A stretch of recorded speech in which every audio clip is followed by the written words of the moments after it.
A lot of folks paying attention to Donald Trump because while he is the front runner, he has got one Ben Carson right on his tail. These are the latest poll figures we have. And all of these others who are largely in single digits or lower are the ones who are going to feel compelled to start taking the Donald on. Whether that includes Mr. Carson is anyone's guess. But we should point out that since the last debate, that is the Fox News debate, Donald Trump is still up about 7 points, but Carson's up north of 20 points. That was then. This is now to a major mover and shaker in the Republican Party who could decide whether there's some staying power to any of what Ben Carson is doing.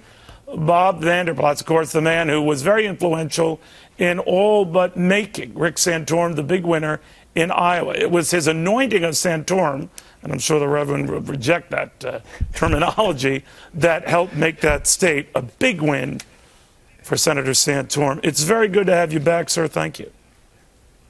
Neil, it's always good to be back with you. I'm looking at Ben Carson's surge in the polls, and I know you had expressed interest in him. Others are taking a look at him. And I'm wondering if you are ready to back him, or are you holding off?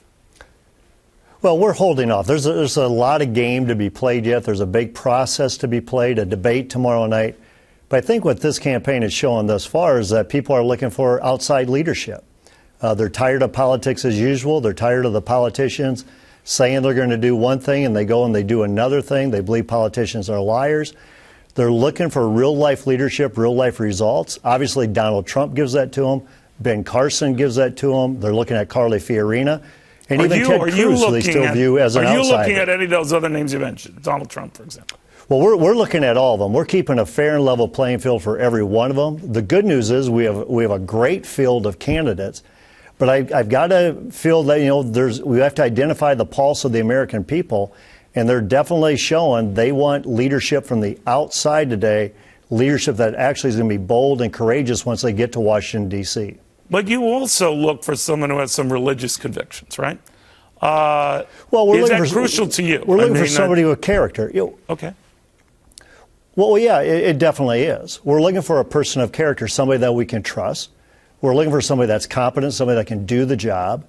And we're looking for somebody that surrounds themselves with the right kind of people. What kind of company do they keep? But we always put principle over politics. And so when we look at candidates, we're going to put our principles over any politics and hopefully be able to champion them across the finish line. All right. Now, you mentioned at the outset that people are getting tired of business as usual, politicians who come from that camp, paraphrasing there. But does that mean, Bob, that the guy you backed 4 years ago is passé? Well, I don't know about that. Rick Santorum is going to stay in this race. He's already visited all 99 counties. And Rick Santorum knows what happened 4 years ago, where he was at 2% in the polls, and a few weeks later he's winning the Iowa caucuses, and he wins 11 other states. Well, your endorsement made that in large part possible. It just sounds to me, and I don't want to read between the lines, it just sounds to me like you've moved on. Well, again, 2016 is not 2012 when I endorsed Rick Santorum. 2016 is not 2008 when I endorsed Mike Huckabee. But the fact is, Huckabee has a great story to tell. Santorum has a great story to tell. But what I'd remind the viewers, Neil, is that we're on September 15, not January 15. And historically, those who are leading the polls on September 15 aren't doing so on January 15. But I think you made your last backing of Santorum. It was around Thanksgiving, wasn't it? It was right, I think it was December 20. And it was 2 weeks to the day prior to the Iowa caucuses. So are you going to wait that long? We're probably going to weigh in with our endorsement around the Thanksgiving time frame. And when we make that endorsement, I'm going to go out to everybody I know to try to get them to unite around that one individual. Could you come here first? I'd love to come here first. I mean, Neil, you and I have a great relationship. I think when I endorsed Santorum the first time, you kind of threw me under the bus for endorsing him. But then when he won, you had me right back on your show, which shows you're a class act. And gave me some good kudos. I don't remember that, but I do remember that. But let me ask you real quick, because I want to go to another one who's anointed by God as a man of the markets, Charlie Gasparino. I want to get your take on Donald Trump, because the rap against him is his language and his in-your-face, get tough, sometimes very demeaning approach to other candidates is not exactly, well, I don't know, Jesus-like.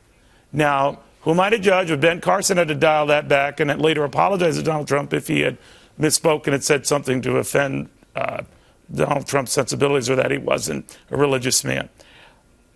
Does that stuff matter to you in a candidate? Their demeanor, their comportment, how they treat other candidates, etc.?